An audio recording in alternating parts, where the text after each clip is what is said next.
राधे राधे दोस्तों, आपका मेरे YouTube चैनल में स्वागत है। आज मैं लेके आई हूँ वट सावित्री की व्रत की कथा। विवाहित महिलाओं के बीच अत्यधिक प्रचलित ज्येष्ठ कृष्ण अमावस्या के दिन आने वाली सावित्री व्रत की कथा इस प्रकार है।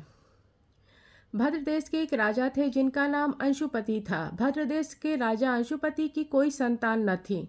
उन्होंने संतान प्राप्ति के लिए मंत्र उच्चारण के साथ प्रतिदिन 1 लाख आहुति दी। 18 वर्ष तक यह क्रम जारी रखा।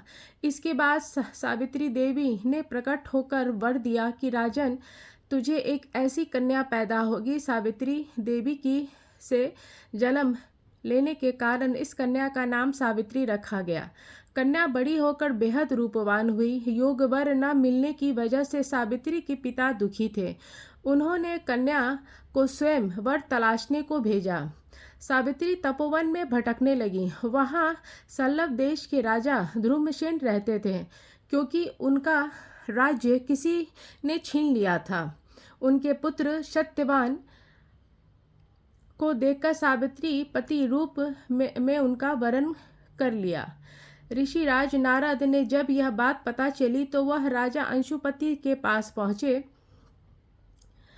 और कहा, हे राजन, यह क्या कर रहे हो? आप सत्यवान गुण है, धर्मात्मा है, बलवान भी हैं, पर उनकी आयु बहुत छोटी है।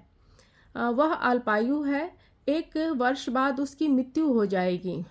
ऋषिराज नारद की बात सुनकर राजा अंशुपति घोर चिंता में डूब गए। सावित्री ने उनसे कारण पूछा तो राजा ने कहा, पुत्री, तुमने जिस राजकुमार को अपने वर के रूप में चुना है वह अल्पायु है।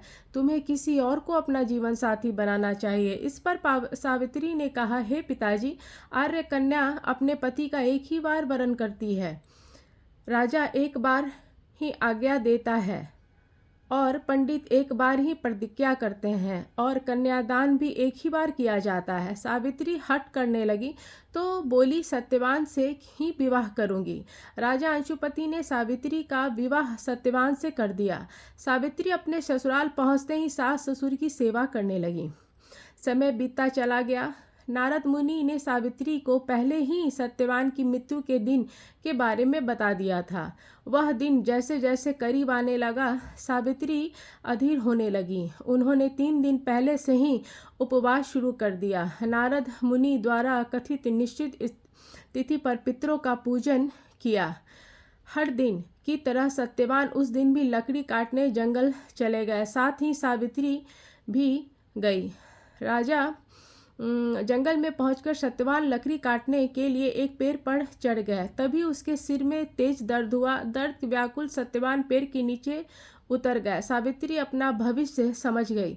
सत्यवान सिर को गोद में रखकर सावित्री सत्यवान का सिर सहलाने लगी। तभी वहां यमराज आते देख यमराज अपने साथ सत्यवान को ले जाने लगे। सावित्री भी उनके पीछे पीछे चल पड़ी।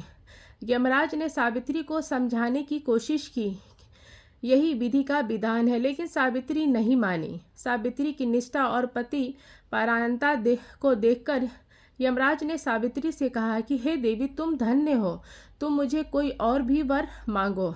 सावित्री ने कहा, मेरे सास ससुर वनवासी और अंधे हैं, उन्हें आप दिव्य ज्योति प्रदान करें। यमराज ने कहा, ऐसा ही होगा, लौट जाओ, अब लौट जाओ। लेकिन सावित्री ने अपने पति सत्यवान के पीछे ही चलती रही। यमराज ने कहा, देवी, तुम वापस जाओ। सावित्री ने कहा, भगवान, मुझे अपने पति के पीछे पीछे चलने में कोई परेशानी नहीं है। पति के पीछे चलना मेरा कर्तव्य है। यह सुनकर फिर उन्होंने उसे एक बार और वर मांगने को कहा। सावित्री बोली, हमारे सास ससुर का राज छीन गया है, उसे पुण्य वापस दिला दीजिए। यमराज ने सावित्री को यह वर भी दे दिया। अब कहा, अब लौट जाओ। लेकिन सावित्री पीछे पीछे चलती रही। यमराज ने सावित्री को तीसरा वर मांगने को कहा। इस पर सावित्री ने 100 संतानों का सौभाग्य का वरदान मांगा।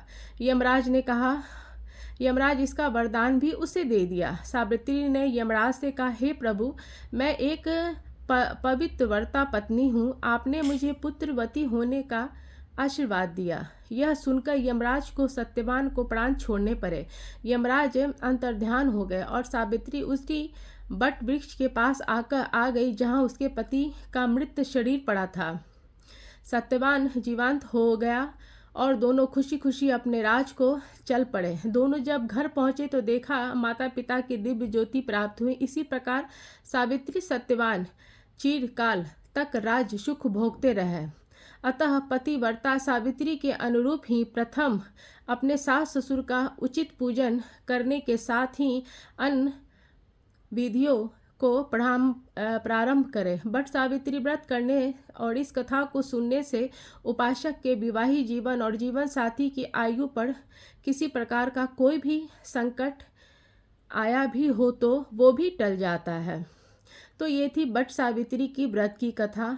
उसके बाद विष्णु, शिव, माँ पार्वती, लक्ष्मी जी की आरती करें, बट वृक्ष की पूजा करें, 7 बार परिक्रमा करें और माँ सावित्री से प्रार्थना करें। अपने पति की दीर्घायु लंबी की कामना करते हुए माँ की पूजा आराधना करें।